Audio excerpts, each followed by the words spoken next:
Welcome to our channel. If you want to activate PayPal on your phone for contactless payments, follow these step-by-step instructions to start making secure transactions. Step 1. Download the PayPal app from the App Store for iPhone or Google Play Store for Android. Step 2. Open the app and log in using your existing PayPal account email and password. Step 3. Navigate to the wallet section of the app to manage your payment methods. Step 4. Add a credit or debit card by tapping the Add Card option and entering your card details. Step 5.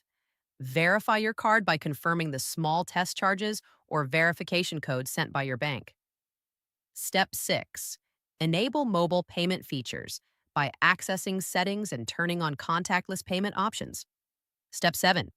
Look for stores that accept PayPal for contactless transactions using QR codes or NFC technology. Step 8. To pay, open your PayPal app and either scan the merchant's QR code or hold your phone near the payment terminal.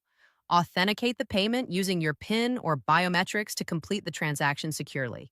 Don't forget to like this video and subscribe to our channel.